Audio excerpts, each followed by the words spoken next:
Општина Виница со нов ребаланс ќе го крати буџетот за 7,85% или за 21 милион денари. Кусокот е кај капиталните приходи, кои се намалуваат за 5 милиони и 500 илјади денари или за 41,24%.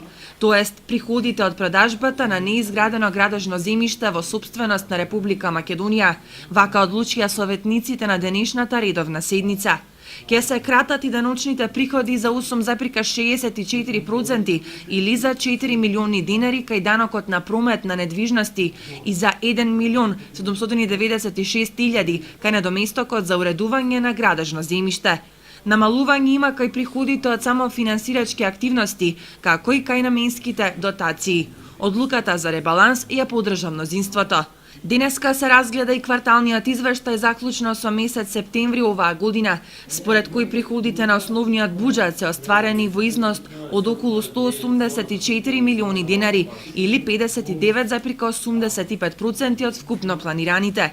Приходите на основниот буџет се остварени во износ од околу 52 милиони денари или 46,27% во однос на планираните. Даночните приходи се остварени со 41,32%. Вкупните расходи на буџетот се остварени во износ од околу 181 милион денари или 58,78% во однос на планираните. Советниците го разгледаа и усвоја и извештајот за доспеани ненамирени обврски, заклучно со 39 оваа година, според кој вкупните обврски на општина Виница се во висина од 41 милион 15 илјади денари. На седницата продискутирана беше владината одлука за зголемување на вредноста на бодот на државните службеници. Зголемувањето на платите на државната администрација нема да биде за 5, туку за 4%.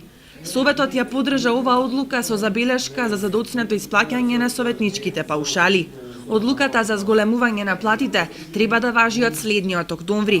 На дневен ред на денешната седница беше и планот за програми за развој за 2015 година, во кој влегуваат две развојни програми, и тоа изградба на улици во вредност од 10 милиони денари, или поточно, планирано изградба на новопроектираните улици 2009 и 2010, кои на последната седница беа именувани како улица Борис Трајковски и улица Крсте Петков Мисирков. Во овој развоен план е и локалниот пат Виница Јакимово, чија реализација е тековна. Втората развојна програма се однесува на изградба на филтер станица во село Трсино, чија вредност е 7 милиони денари. Инаку, Советот денес го разгледа и усвои извештајот за финансиското работење на јавното комунално предпријатие Солидарност за првата половина од оваа година. Од 9 земени мостри на вода за анализа од Пеклани, Драгобраште и село Крушево, само една мостра е хемиски и бактериолошки исправна. Сите останати покажале микробиолошка неисправност и отсуство на хлор. Предлог програмата во областа на располагањето со градежното државно земјиште за тековната година нуди две парцели државно земјиште, локалитетот Илинденска и локалитетот Никола Карев.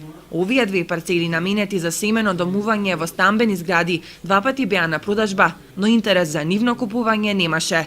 Според надлежните оддел Виница, доколку се пројави интерес, општината ќе распише нов оглас за продажба. Советниците денеска ја разгледаа и поддржаа и предлог одлуката за изготвување на урбанистички план во населено место за изградба на винарија со придружни објекти во местото викано Долно поле.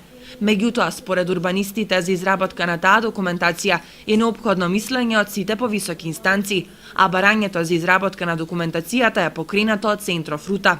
Едногласно беше поддржана и предлог одлуката за покренување постапка за изготвување на урбанистички план во населено место за изградба на зона за специјална намена за христијански гробишта. Советниците денеска кумуваа и за неколку улици од блокот 6, а предлозите кои ги изгласаа се Свети апостол Павле, Мајка Тереза и Киро Глигоров.